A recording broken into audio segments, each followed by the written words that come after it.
लेवीय प्रकरण 10. नादाब आणि अबिहू ह्यांची पातके. अहरोनाचे मुलगे नादाब व अबिहू ह्यांनी आपापली धुपाटणी घेऊन त्यात अग्नी घातला आणि त्यावर धूप घालून तो अशास्त्र अग्नी परमेश्वरासमोर नेला. असा अग्नी नेण्याची परमेश्वराची आज्ञा नव्हती. तेव्हा परमेश्वरासमोरून अग्नी निघाला व त्याने त्यास भस्म केले आणि ते परमेश्वरासमोर मरण पावले. ह्या बाबतीत मोशे अहरोनाला म्हणाला, परमेश्वराने सांगितले ते हे, जे माझ्याजवळ येतील त्यांना मी पवित्र असल्याचे दिसून येईल आणि सर्व लोकांसमक्ष माझे गौरव होईल. तेव्हा अहरोन चूप राहिला.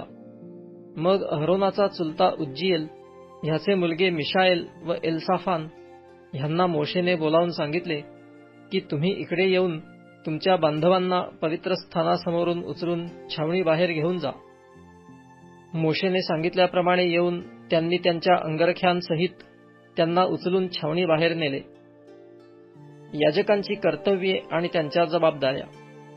मोशेने अहरोन आणि त्याचे मुलगे एलाजार व इथामार यांना सांगितले की तुम्ही आपल्या डोक्याचे केस मोकळे सोडू नका आणि आपली वस्त्रे फाडू नका. तसे कराल तर मराल आणि सर्व मंडळीवर कोप भडकेल. पण त्याने जो अग्नी पेटविला त्याबद्दल तुमच्या बांधवांनी म्हणजे सगळ्या इस्रायल घराण्याने विलाप करावा. तुम्ही दर्शन मंडपाच्या दाराबाहेर जाऊ नये. गेला तर मराल, कारण परमेश्वराने विहित केलेल्या अभिषेकाच्या तेलाने तुमचा अभिषेक झाला आहे.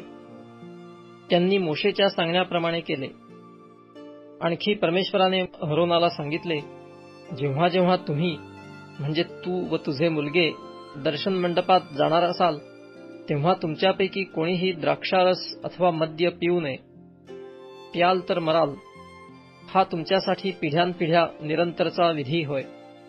ह्या प्रकारे तुम्ही पवित्र व सामान्य, अशुद्ध व शुद्ध ह्यामधील भेद जाणावा आणि परमेश्वराने मोशेच्या द्वारे त्यांना कळविलेले सर्व विधी तुम्ही इस्रायल लोकांना शिकवावे.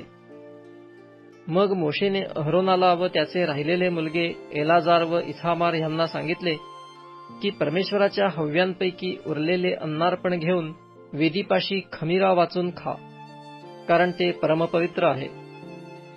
ते तुम्ही पवित्र स्थळी खावे, कारण परमेश्वराच्या हव्यांपैकी तो तुझा हक्क व तुझ्या मुलांचा हक्क आहे. मला अशीच आज्ञा झाली आहे.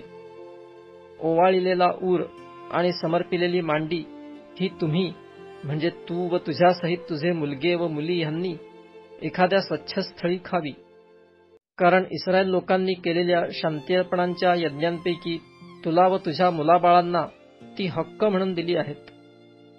समर्पणाची मांडी व ओवाळणीचा ऊर ही चरबीच्या हव्यांसहित ओवाळणीचे अर्पण म्हणून परमेश्वरासमोर ओवाळण्यासाठी आणावी. हा तुझा व तुझ्यासहित तुझ्या मुलाबाळांचा निरंतरचा हक्क आहे, अशी परमेश्वराची आज्ञा आहे.